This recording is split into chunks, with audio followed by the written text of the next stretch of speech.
পরিবর্তন এই সংসারের শাশ্বত নিয়ম। কোনো রাজা নেই যিনি চিরকাল রাজা থাকেন, কোনো ধনী ব্যক্তি নেই যিনি চিরকাল ধনী থাকবেন।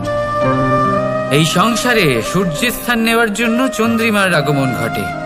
কোন স্থান যাকে পতিত বলা হয়েছিল সেখানে মহল তৈরি হয়েছে, কোন স্থান যাকে আজ মলিন বলা হয়েছে কাল সেখানে মন্দির স্থাপন হতে পারে। কোনো ঋতু চিরকালের জন্য থাকে না, কখনো সময় চিরকাল একরকম থাকে না। আজ যা আপনার কাছে রয়েছে কাল অন্য কারোর ছিল, আজ যা আপনার কাছে রয়েছে কাল তা অন্য কারোর কাছে চলে যাবে।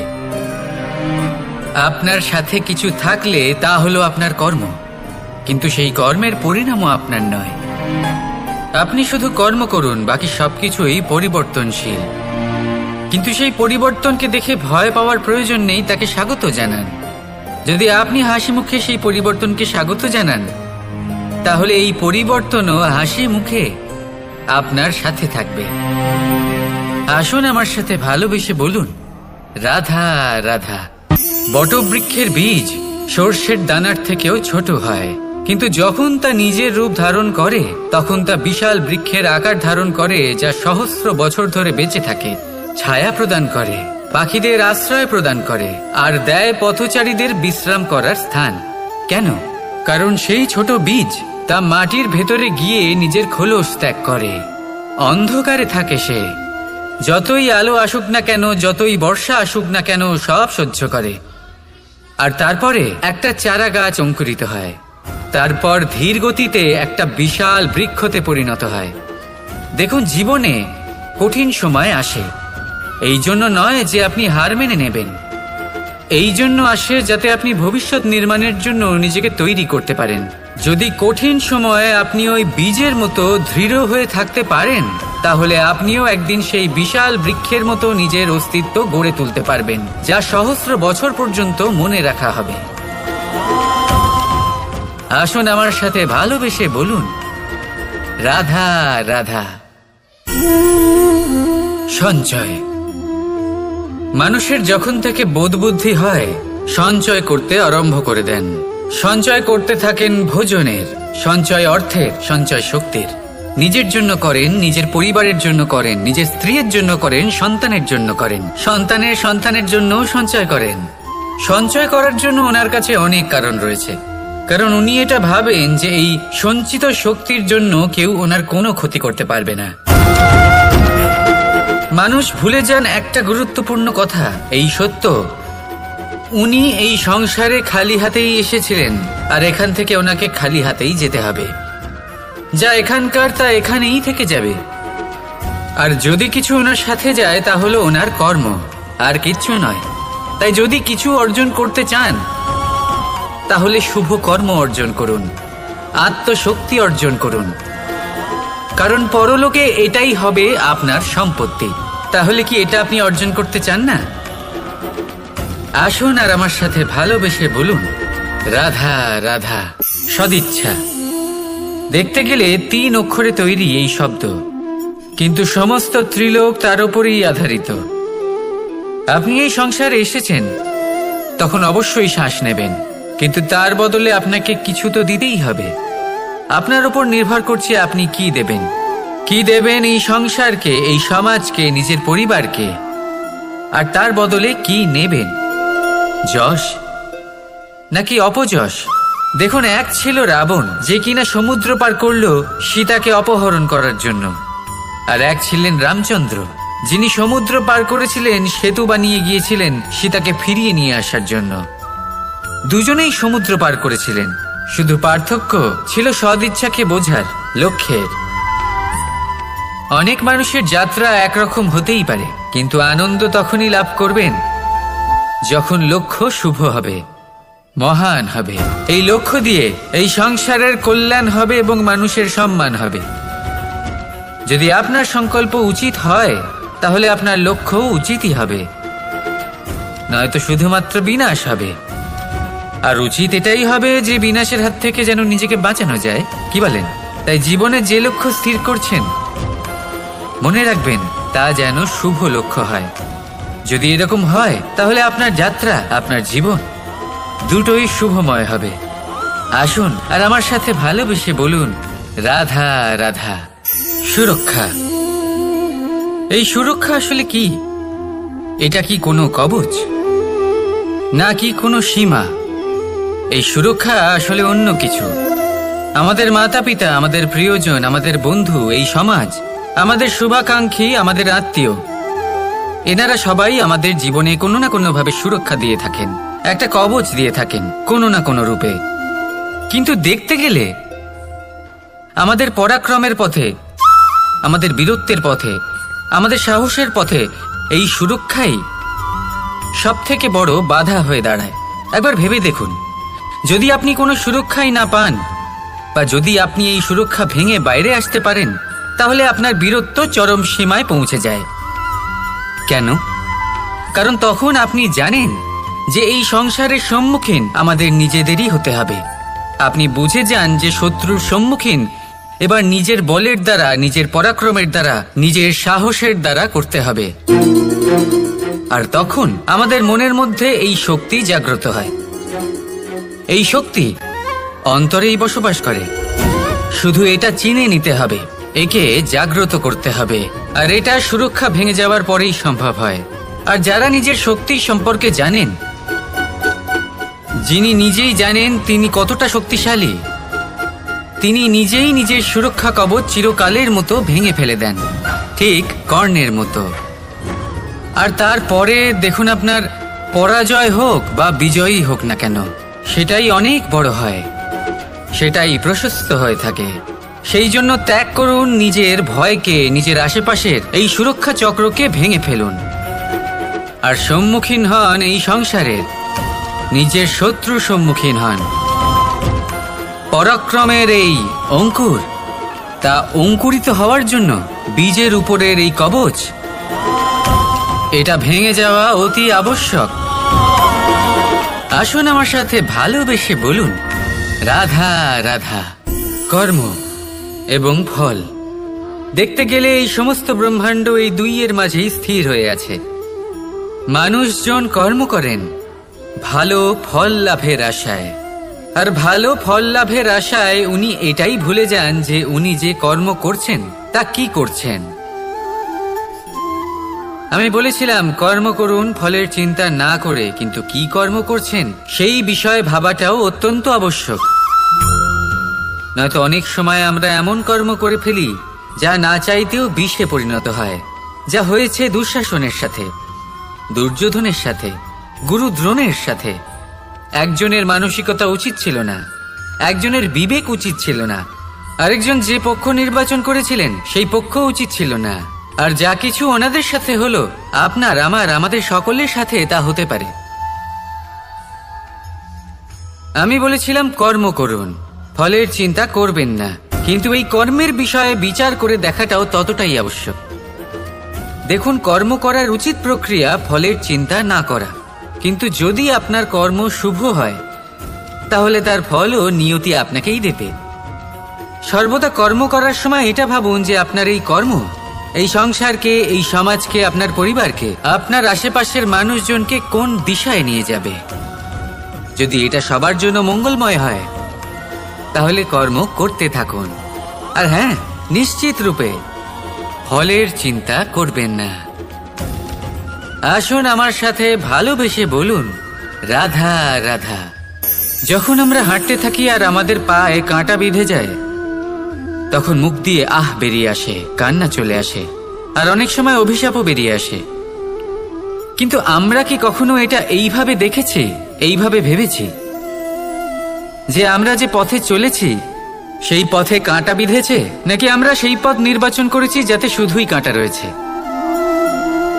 নাকি আমরা এভাবে ভেবে দেখেছি যে এই কাঁটা আমাদের কষ্ট দিতে এসেছে, নাকি এটা আমরাই বিছিয়ে রেখেছিলাম? সাবধান থাকা উচিত ছিল, কারণ কাঁটা বিঁধলে যন্ত্রণা হবে, চিৎকার করে ফেলতে পারি, মুখ থেকে অভিশাপও বেরিয়ে আসতে পারে। কিন্তু এই অভিশাপ শুধুমাত্র আমাদের তরফ থেকে অভিশাপ হয়, সামনের ব্যক্তিটির উপরও নির্ভর করে। এবার সেই ব্যক্তি যদি এমন হয় যে ফুল আর কাঁটা এই দুই সমানভাবে গ্রহণ করতে পারে, তার কাছে অভিশাপও বরদানে পরিণত হয়। শেষ পর্যন্ত ব্যাপারটা দাঁড়ায় ভাবনা, চিন্তা, দৃষ্টিভঙ্গির উপর। কারণ আপনার এই ভাবনাই সত্যি হয়ে সামনে আসে। সেই জন্য এই ভাবনা, চিন্তা, মানসিকতাকে গুরুত্ব সহকারে দেখবেন। এই বিবেচনা নিয়ে বিবেচনা করতে শিখুন। আমার কথার অর্থ হলো যে জীবনে যখন এরকম কিছু একটা ঘটবে তখন ভেবে দেখুন যে এরকম কেন হলো। আপনি কি এমন কোনো কর্ম করেছিলেন যার কর্মফল এটা? এমন কোনো কাজ যা অনুচিত ছিল, অসত্য ছিল, যা অভদ্রতার কারণ ছিল? ভেবে দেখা প্রয়োজন। দেখুন, ইচ্ছে হলো আপনার যে আপনি কি করতে চান, ভাবনা আপনার, সত্য আপনার, জীবন আপনার, সিদ্ধান্ত আপনার। আসুন আর আমার সাথে ভালোবেসে বলুন, রাধা রাধা। সময়, এই সময় আসলে কি? এই সময় একটা সরল রেখা তো কখনোই নয়। সময় হলো একটা চক্র, যেখানে এর আদি সেখানেই হলো এর অন্ত, আর যেখানে তা শেষ হয় সেখান থেকেই তার শুরু হয়। এই সময় একটা অত্যন্ত বিচিত্র চিন্তা, বিচিত্র ভাবনা, একটা বিচিত্র বস্তু যা কেউ বুঝতে পারেন না। এই সময়ের লীলা, এর কোনো প্রমাণ নেই, কোনো জ্ঞান নেই, কোনো পরিমাপ নেই। শুধু এটুকু আমরা জানতে পারি, যেখানে শেষ হবে সেখান থেকে একটা নতুন সূচনাও হবে। যা আজ আপনার কাছে আছে কাল অন্য কারোর কাছে যাবে, তারপরে তার কাছ থেকেও অন্য কারোর কাছে যাবে, তারপরে তার থেকেও ছিনিয়ে নেওয়া হবে। এই নিয়তির একজনের কাছ থেকে অন্যজনের কাছে আদান প্রদানের এই সময় হলো আপনার সময়। এই সময়ের সদ্ব্যবহার করুন, এই সময়কে বাঁচুন। আপনাকে শুধু এটাই সুনিশ্চিত করতে হবে যে আপনি কোন পক্ষে আছেন। আর সত্যি বলতে কি, আপনার জীবনের পরিণাম নির্ভর করে আপনার নির্বাচনের ওপর। আপনি কোন পক্ষ নির্বাচন করছেন। তাহলে মনে রাখবেন, জীবনে সেই পক্ষই নির্বাচন করবেন যা চয়ন করার পরে আপনি সুখ অনুভব করবেন, আপনি সন্তোষ লাভ করবেন, প্রসন্নতা লাভ করবেন। আর আমি এটাই সুনিশ্চিত করব যে এই পক্ষ যেন শান্তির পক্ষ হয়, এই পক্ষই যেন প্রেমের পক্ষ হয়। তাহলে চিন্তা করবেন না, আর আসুন আমার সাথে ভালোবেসে বলুন, রাধা রাধা। দৃষ্টি আর দৃষ্টিভঙ্গি, এই সমগ্র লীলা হলো এই দুইয়ের। বিচিত্র হতে পারে, কিন্তু এটাই সত্যি। এবার আপনাকে একটা উদাহরণ দিয়ে বোঝাই। অনেক সময় আপনি কোনো ব্যক্তিকে এটা বলতে শুনবেন যে আমি আমার নিজের উপরে গর্ব করি, আমি নিজেকে নিয়ে গর্ব করি, আমি খুব ভালোভাবে আমার মা বাবার সেবা করি, ওনাদের আমি সবসময় সুখী রাখি, ওনাদের আমি একটা বাড়ি দিয়েছি, সকল সুখ সুবিধা দিয়েছি, ওনাদের জীবনে প্রত্যেক জিনিস দিয়েছি আর দেব যা তাদের প্রয়োজন। এবার আমাকে বলুন যে আপনি কে হন।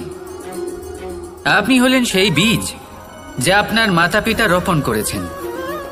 আপনার মা বাবাই আপনাকে এই সংসারে জন্ম দিয়েছেন। এবার এইসব কথার কি তাৎপর্য? এই হলো সেই ব্যক্তির দৃষ্টিভঙ্গি। এবার দেখা যাক এই প্রকৃতি আমাদের কি শেখায়। কখনো কোনো গাছকে দেখবেন, যখন সেই গাছে ফল আসে, সে মালিকে এটা বলে না যে দেখো আমি তোমাকে ফল খেতে দিচ্ছি। সেই বৃক্ষ এটা বলে না যে দেখো আমি তোমায় আহার করতে দিচ্ছি, কারণ ও জানে যে এটা হলো সেই মালির পরিশ্রম, এটা হলো তারই কর্মের ফল, আর এটা তারই পাওয়া উচিত। সে বলে যে তোমার জিনিস তোমাকেই অর্পণ করলাম, এ আমার জিনিস নয়। ও জানে সেই মালির গুরুত্ব আসলে কি, এটা হলো তার দৃষ্টিভঙ্গি। সেই জন্য আপনি জীবনে কোন ব্যক্তির মধ্যে, কোন পশু পাখির মধ্যে, কোন প্রাণীর মধ্যে, কোন পরিস্থিতিতে, কোন আবেগের মুহূর্তে কি দেখতে পাচ্ছেন, সেটা আপনার দৃষ্টিভঙ্গির উপরে নির্ভর করছে। তাই নিজের মনে ধনাত্মক ভাব জাগ্রত করুন, শুভ চিন্তা নিয়ে আসুন। এই ভাবনাই সত্য হয়ে সামনে আসবে। এই দৃষ্টিভঙ্গি এমন হয়ে যাবে যে আপনার জীবনে সবকিছুই শুভ হবে। তাহলে আসুন আর আমার সাথে ভালোবেসে বলুন, রাধা রাধা। প্রতিশোধ অথবা কাউকে দুঃখ দেওয়ার ভাবনা, যদি এটা আপনার মনে থাকে তাহলে আপনি নিজের মনেই যন্ত্রণার একটা বিশাল বৃক্ষ রোপণ করছেন, এটা মনে রাখবেন। কারণ কাউকে দুঃখ দেবার এই ভাবনা, এটা হলো সেই বীজ যা আপনার মনেই পতিত হবে, আপনার মনেই অঙ্কুরিত হবে, আর আপনার মনেই একটা বিশাল বৃক্ষরূপে বেড়ে উঠবে। জীবন আপনার, কর্ম আপনার, কাউকে দুঃখ দেবার ভাবনা আপনার ছিল, এই বৃক্ষ হলো আপনার, তাই এর ফলও আপনিই পাবেন, যা গ্রহণও আপনাকেই করতে হবে। মনে রাখবেন, যে মানুষ এটা ভাবে যে আমি ওকে দুঃখ দেব, ওকে কষ্ট দিতে চাই আমি, সেই মানুষই দুঃখ আর কষ্ট পেয়ে থাকে। যদি সেই জায়গায় আপনি এটা ভাবেন যে আমি কাউকে সুখী করে তুলতে চাই, কাউকে সুখ প্রদান করতে চাই, তাহলে তারও বীজ আপনার মনেই রোপণ হবে, বৃক্ষে পরিণত হবে, যার ফলও আপনিই পাবেন। এখানে বিষয়টা হলো শুধু মানসিকতার চিন্তা, যা সত্য হয়ে আপনার সামনে আসে। তাহলে এই মানসিকতা শুভ করুন, সবার জন্য মঙ্গল কামনা করুন। অন্যের মনে আপনার জন্য ভালো চিন্তা থাকুক বা না থাকুক, আপনি সবার জন্য শুভ চিন্তা করে কর্ম করতে থাকুন, তাহলে আপনার সাথেও ভালোই হবে। তাহলে আসুন আর আমার সাথে ভালোবেসে বলুন, রাধা রাধা। সুখ আর অভিজ্ঞতা, এই দুই জীবনে একসাথে কখনোই আসে না। মনে রাখবেন, যেখানে সুখ থাকে সেখানে অভিজ্ঞতা থাকে না, আর যখন এই সুখ আমাদের জীবন থেকে দূরে চলে যায়, তখন আমাদের জীবনে আসে এই অভিজ্ঞতা। পরমাত্মা, প্রকৃতি, নিয়তি এই অভিজ্ঞতাকে আমাদের জীবনে পাঠান, যাতে আমরা একটা অত্যন্ত গুরুত্বপূর্ণ শিক্ষা, একটা জ্ঞান প্রাপ্ত করতে পারি। এই অভিজ্ঞতা আমাদের শেখায় যে অতীতে এমন কি হয়েছিল যা আমাদের করা উচিত হয়নি, আমাদের শেখায় ভবিষ্যতে এমন কি আছে যা আমাদের করা উচিত আর কি করা উচিত নয়। দেখতে গেলে এই অভিজ্ঞতা আমাদের সেই শিক্ষা দেয় যার জন্য আমরা সুখের দিকে উচিতভাবে অগ্রসর হতে পারি। সেই জন্য জীবনে যখনই দুঃখ আসবে, দুঃখের এই সময় আসবে, তখন হতাশ হবেন না। বোঝার চেষ্টা করুন এই পরিস্থিতি কেন এসেছে, কি শিক্ষা দিতে এসেছে। যদি আপনি সেই জ্ঞান লাভ করেন, সুখের পথে অগ্রসর হন, তাও উচিত রূপে, তাহলে এই অভিজ্ঞতার উদ্দেশ্য পূরণ হয়ে যায়। তাহলে আসুন আর আমার সাথে ভালোবেসে বলুন, রাধা রাধা। জীবনের শিখরে পৌঁছানোর জন্য মানুষের কি প্রয়োজন হয়ে থাকে? সিঁড়ির। কিন্তু তাও প্রত্যেক মানুষ, প্রত্যেক ব্যক্তি শিখরে পৌঁছতে পারেন না। এর কারণ কি? কারণ একটা হতে পারে যে মানুষ কল্পনা করতে থাকেন কিন্তু সিঁড়ি খুঁজে পান না। কিছু মানুষ খুঁজে নেন কিন্তু তা পেয়ে এতটাই প্রসন্ন হয়ে যান যে তারপর আর কোনো কর্মই করেন না। খুব সোজা ব্যাপার। অনেক মানুষ সিঁড়ি খুঁজে পান না, আর যদি পেয়েও যান তাও যতক্ষণ না তাতে চড়ছেন সেই শিখরে পৌঁছবেন কি করে? যতক্ষণ না আপনি পরিশ্রম করছেন, যতক্ষণ না সেই সিঁড়িতে আপনি চড়ছেন, যতক্ষণ না ক্লান্ত হচ্ছেন, আপনার পায়ে হাঁটুতে ব্যথা না হচ্ছে, ততক্ষণ এই শিখরে পৌঁছানোর সৌভাগ্য লাভ করতে পারবেন না। তাহলে কল্পনার সাথে কর্ম করুন, পরিকল্পনার সাথে পরিশ্রম করুন, সব কিছু পাবেন। আসুন আমার সাথে ভালোবেসে বলুন, রাধা রাধা। সমস্যা, কঠিন সময়, সংকট, বিপদ কার জীবনে নেই? প্রত্যেকের জীবনে আছে। কিন্তু আমাকে একটা কথা বলুন, যদি নৌকায় ঢেউকে ভয় পেতে শুরু করে, তাহলে সাগর পার করবে কে? কখনো কোনো ছোট্ট পিঁপড়েকে দেখেছেন যে আকারে হয়তো ছোট হতে পারে কিন্তু বড় শিক্ষা দিয়ে যায়? কিন্তু আমরা শিখি না। এবার দেখুন একটা পিঁপড়েকে যে ভোজনের খোঁজে বাইরে বের হয়, একটা ছোট্ট দানা তুলে নেয়। ছোট দানা তোলে কারণ তার থেকে বেশি সে তুলতেই পারবে না। সে দানা নিয়ে চলতে শুরু করে, কোনো দেওয়ালে উঠে পড়ে, আবার পড়েও যায়। সেই দানা দূরে কোথাও একটা পড়ে যায়, তা আবার খোঁজে, তুলে নেয়, আবার চলতে থাকে। পড়ে যায়, আবার ওঠে, পড়ে যায়, আবার ওঠে। সেই দানাটা রেখে দেয়, আবার বেরিয়ে পড়ে ভোজনের খোঁজে। পরিশ্রম করতে থাকে কিন্তু হার মানে না। এই শিক্ষাই তো আমাদের প্রাপ্ত করতে হবে। নিরন্তর পরিশ্রম আর নির্ভীক হয়ে কর্ম করে যেতে হবে। এটাই হলো সাফল্যের মাধ্যম, এটাই হলো জয়ের মন্ত্র, অচ্যুত অজয় অস্ত্র। তাহলে আসুন আর আমার সাথে ভালোবেসে বলুন, রাধা রাধা। আমরা সকলে চাই আমাদের জীবনে সাফল্য আসুক। আমরা চাই যে এই সংসারে আমাদের খ্যাতি ছড়িয়ে পড়ুক। আমরা চাই যেন আমরা আলোচিত হই। কিন্তু শুধু চাইলেই কি যায় আসে? যদি এই সংসারে আলোচিত হতে হয় তাহলে পরিচিত হতে হবে পরিশ্রমের দ্বারা। যতক্ষণ না আপনারা পরিশ্রমের সাথে পরিচিত হবেন, সাফল্যের সাথে পরিচিত হবেন না। সংঘর্ষ করতে হবে প্রতিদিন, প্রতি বছর। জীবনের সব পরিস্থিতিতেই হয়তো নতুন নতুন বাধা আসবে, নতুন নতুন বিঘ্ন ঘটবে। কিন্তু এটা আবশ্যক নয় যে সমস্ত বিঘ্ন বিনাশের জন্য আসবে।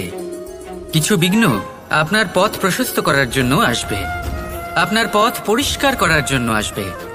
যদি আপনাকে উদাহরণ দিই, যখন বন্যা আসে, বাড়ি ঘর ভেসে যায়, তখন আমরা হতাশ হয়ে পড়ি, আমরা দুঃখী হয়ে পড়ি। কিন্তু সেই বন্যাই আমাদের সেই ধরিত্রীকে এত উর্বর করে তোলে যে সেই উর্বর অংশ কাজে লাগিয়ে আমরা সেরকম আরো 10টা বাড়ি বানাতে পারি। তাহলে ধন্যাত্মক থাকুন আর যে কোনো সংঘর্ষের জন্য প্রস্তুত থাকুন। জীবনে অনেক দূর যেতে পারবেন। তাহলে আসুন আমার সাথে ভালোবেসে বলুন, রাধা রাধা। জীবনে কখনো কখনো আমরা সেই পরিস্থিতিতে ফেসে যাই যখন আমাদের মনে হয় যে আমাদের নতুন কিছু একটা করতে হবে, কিন্তু আমরা করতে পারি না। কারণ কোথাও না কোথাও আমরা রীতির দ্বারা আবদ্ধ, আর আমরা সেই রীতি ভাঙতে চাই না। কেবল একটাই প্রশ্ন আসে মনে, আশেপাশের মানুষ কি বলবে, আশেপাশের মানুষ কি ভাববে। আপনাকে একটা প্রশ্ন করি, কারা এই মানুষজন? আপনার জন্মের সময় এই মানুষজন কোথায় ছিলেন? যখন আপনি কোনো সমস্যায় পড়েন তখন এই মানুষজন কোথায় থাকেন? এগিয়ে এসে কি আপনাকে সাহায্য করেন, নাকি সেই সমস্যার সমাধান আপনি নিজেই করেন? এইসব মানুষজনের চিন্তা ত্যাগ করুন যদি আপনি জীবনে বাঁচতে চান। ভেবে দেখুন জীবনে কি কি শুভ আছে আর কি কি শুভ করতে পারেন। যদি তা স্রোতের বিপরীতে হয় তাহলে সংঘর্ষ করুন, কিন্তু এইসব মানুষজনের কথা ভাববেন না। ভেবে দেখুন জীবনে আপনি কি কি শুভ কাজ করতে পারেন। এটা ভাবুন যে আপনি কখনো এমন কোনো কাজ করে ফেলেননি তো যার জন্য কারো হৃদয় আহত হয়েছে। শুভর দিকে নিজের চিন্তা কেন্দ্রীভূত করুন, আপনার জীবনে সব কিছু শুভই হবে। তাহলে আসুন আমার সাথে ভালোবেসে বলুন, রাধা রাধা।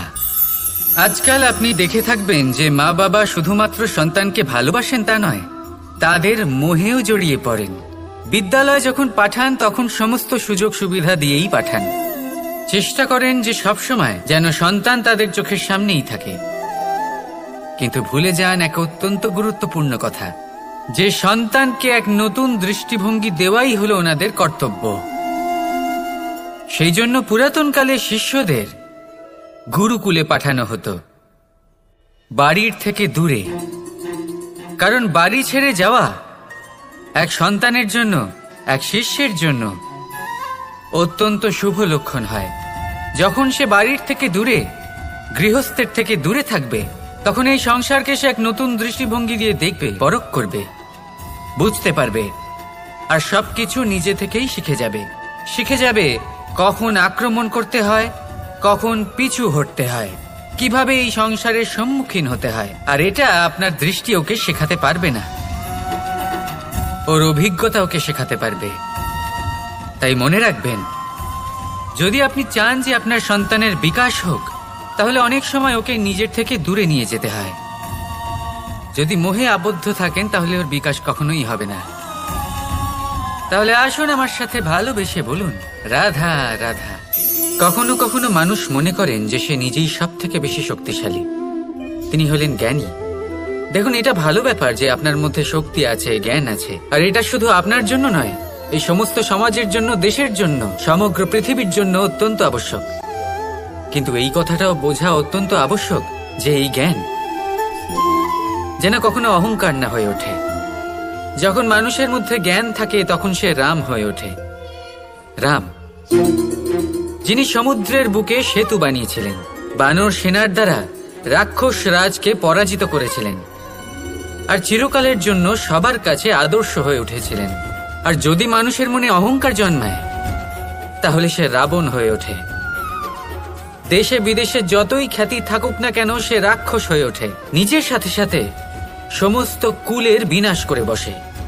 এবার জ্ঞান নাকি অহংকার, আপনার কি চাই সেই সিদ্ধান্ত আপনার, আর আপনার এই সিদ্ধান্তই নিশ্চিত করবে যে আপনার কর্ম কি হবে, আর আপনার এই কর্মই নিশ্চিত করে দেবে আপনার প্রারব্ধ কি হবে। তাহলে শুভ কর্ম করুন আর আমার সাথে ভালোবেসে বলুন, রাধা রাধা। আপনি কখনো পাখিদের দেখেছেন? যেভাবে মানুষ তার সন্তানকে জন্ম দেয়, পাখিরাও সন্তানদের জন্ম দেয়। আর যেই তার সন্তান এই সংসারে প্রবেশ করে, সেই পাখি তাকে আগলে রাখে, তার যত্ন করে, ওর জন্য বাসা বানায়, ওর জন্য দূর কোথাও থেকে খাবার নিয়ে আসে, নিজের ঠোঁট দিয়ে ওর মুখে খাবার খাইয়ে দেয়, সবকিছু করে। কিন্তু একটা কাজ পাখি করে কিন্তু মানুষ কখনোই করে না। যখন পাখি মনে করে যে তার সন্তান বড় হয়ে গেছে, ওকে এবার ওরা শিখতে হবে, নিজেকেই আত্মরক্ষা শিখতে হবে, নিজের খাবার নিজেই খুঁজে আনতে হবে, তো সেই পাখি তার সন্তানকে বাসা থেকে বের করে দেয়। তারপর সেই পাখির সন্তান নিজে উড়তে শেখে, আত্মরক্ষা করতে শেখে এবং আস্তে আস্তে সে আত্মনির্ভর হয়ে ওঠে। কিন্তু মানুষ কি তার সন্তানের সাথে এটাই করে? কখনোই নয়। মানুষ তার সন্তানকে নিজের সাথে বেঁধে রাখে, সব সময় তার লালন পালনের, তার দেখাশোনার ব্যবস্থা করে রাখে, আর এটাই ভাবেন যে আমি হলাম ওর পালনকর্তা, ওর খেয়াল রাখা তো আমার কর্তব্য। কিন্তু না, এই কাজ করতে করতে উনি আস্তে আস্তে নিজেরই সন্তানের শত্রু হয়ে ওঠেন, তার বিকাশের শত্রু হয়ে ওঠেন। তাই যখন সন্তান বড় হবে তখন অবশ্যই ভালোবাসুন, কিন্তু পাখির মতো কঠোর হওয়াও প্রয়োজনীয়, তবেই তার বিকাশ হবে। ওকে নিজের কষ্ট নিজেকেই সহ্য করতে দিন, শিখতে দিন জীবনের অনুভূতি কেমন, তবেই তার বিকাশ হবে। নয়তো সেই সন্তান আজীবন আপনার জন্য বোঝা হয়ে থাকবে, আর আপনি তার বিকাশের পথে আজীবন বাধা হয়ে থাকবেন। আর আমার মনে হয় না আপনি সেটা চাইবেন, তাই তো? আসুন আমার সাথে ভালোবেসে বলুন, রাধা রাধা। নিয়তি। রাধা আমাকে বলে, কৃষ্ণ, যদি তুমি জানো যে নিয়তিতে কি আছে, তাহলে তাকে বদলে দাও না কেন? মহাদেব আমাকে বলেন যে শ্রীকৃষ্ণ, যদি আপনি এটা জানেন যে সাম্বের নিয়তি এটাই, তাহলে আপনি তাকে বদলানোর চেষ্টা কেন করেন? কেন? কারণ আমি একজন পিতা, আর পিতার কর্তব্য এটাই, তিনি যেন সম্ভাব্য সব চেষ্টা করেন নিজের সন্তানের মঙ্গলের জন্য। নিয়তি আমি জানি, কিন্তু এটাও আমি জানি যে কর্মের থেকে বড় আর কোনো নিয়তি হতে পারে না।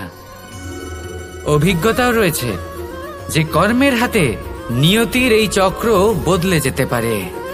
তাই জীবনে যদি আপনার কখনো এমন মনে হয় যে এটা তো অসম্ভব, তখনও চেষ্টা করা কখনোই ছাড়বেন না। কে বলতে পারে আপনারই কর্মের কোনো এক বীজ হয়তো নিয়তির চাকায় আটকে গেল, আর নিয়তিকে নিজের পথ পাল্টাতে হলো, ঠিক কি না? সেই জন্য নিয়তিকে ভাগ্য মেনে নিয়ে চুপ করে বসে থাকবেন না। নিজের নিয়তি স্বয়ং নিজের কর্মের দ্বারা নির্ধারিত করুন, কারণ আপনার এই কর্মের ওপরেই আপনার অধিকার রয়েছে, আর এই অধিকারকে নিয়তি অনেক সময় সম্মানও করে। তাহলে আসুন আর আমার সাথে ভালোবেসে